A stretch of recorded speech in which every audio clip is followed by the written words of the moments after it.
I remember them telling me that you have COVID, your breathing is deteriorating, and we're going to move you to ICU. And I remember getting from the bed onto the stretcher and wheeling out of the room. I remember the doorway going over, and then I don't remember another thing. We didn't really know how dangerous COVID could be. We had our ICUs nearly full with COVID patients. Everybody was a little bit scared because these were uncharted territories.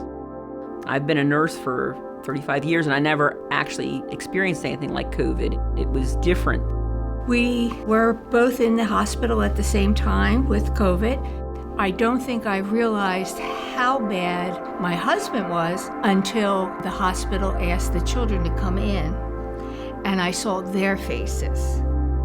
He was calm. He was worried about Colette. He wanted to make sure that she was okay. And then subsequently, he ended up in the intensive care unit. I was here for about 60 days altogether. With me, evidently, it went right to my lungs, and everything went downhill quickly. I remember holding his hand and just telling him he had to get better, that there was no way I was going to keep on going without him. The kids were called in to say goodbye, and they said things like how they weren't finished with me yet.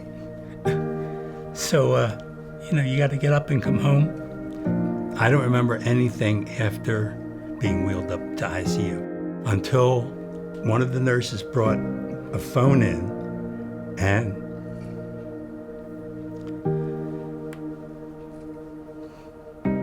my daughter Terry,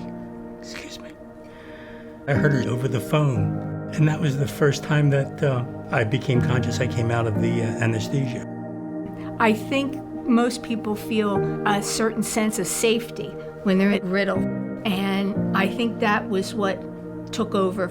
There wasn't a soul here in the hospital who didn't give their 100% to the care of the people who came in. When I think of needing hospital care, it's Riddle that I think of. This hospital has a great history of caring for people in this community.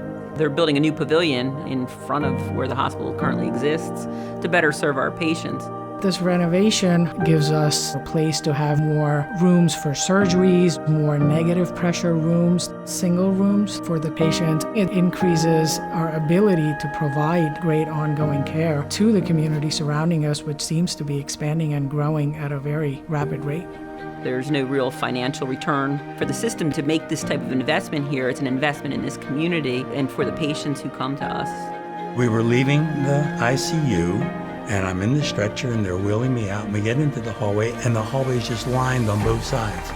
I mean, shoulder to shoulder with hospital staff, and everybody's applauding, and I barely could get, a wave out because I was really so taken with the send-off that I got. I got teary-eyed there for a while and everything. I just cannot express how grateful we are for the care that was taken.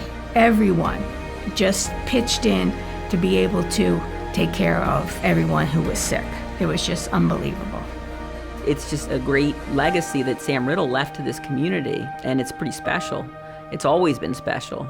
And this pavilion is going to put us over the top and really give this community what they deserve in terms of health care.